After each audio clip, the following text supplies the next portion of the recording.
নিরাপত্তা সংবাদকর্মীদের চাকরির যে ঝুঁকি newstime.net বন্ধের প্রতিবাদে এবং পাওনা পরিশোধের দাবিতে ঢাকা রিপোর্টার্স ইউনিটি ভবনের সামনে মানববন্ধন করেছে সংবাদ মাধ্যমটির চাকরিচ্যুত কর্মীরা। আকস্মিকভাবে প্রতিষ্ঠানটি বন্ধ ঘোষণা করে রংধনু শিল্প গ্রুপের মালিকানাধীন এই অনলাইন সংবাদ মাধ্যমটি মৌখিকভাবে কর্মীদের চাকরিচ্যুত করে। হঠাৎ করে আকস্মিকভাবে একদিন বলা হয়েছে যে পরের মাস থেকে আর আমাদের অফিস করতে হবে না।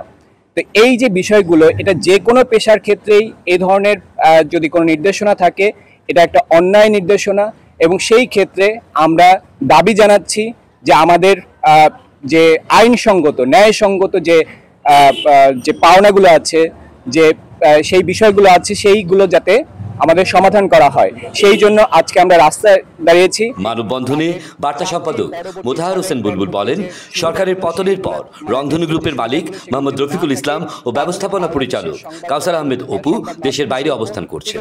তারা কর্মীদের পাওনা পরিশোধের বিষয়ে কোনো ধরনের সাড়া দেননি। কোনো ধরনের পূর্ব ঘোষিত কোনো নোটিশ ছাড়া কোনো কর্মীদেরকে ছাঁটাই করা বা চাকরিচ্যুত করা কোনো নিয়ম আছে কিনা আমার জানা নেই। এমন কোন নিয়ম যদি থাকে যে না, কোন রকম নোটিশ ছাড়াই আপনাকে ডেকে আজকে বলা হলো যে কালকে থেকে আপনাদের অফিস আসতে হবে না, আপনাদের চাকরি নেই, তাহলে তাদের সেই কর্মীগুলো যাবে কোথায়? তারা জানান, ইতিমধ্যে রংধনু গ্রুপকে লিগ্যাল নোটিশ পাঠানো হয়েছে, কিন্তু মালিকপক্ষ তাদের কোনো ইতিবাচক প্রতিক্রিয়া জানায়নি।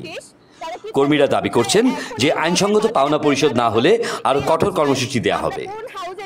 আহমেদ শাহেদ, দৈনিক 52, ঢাকা।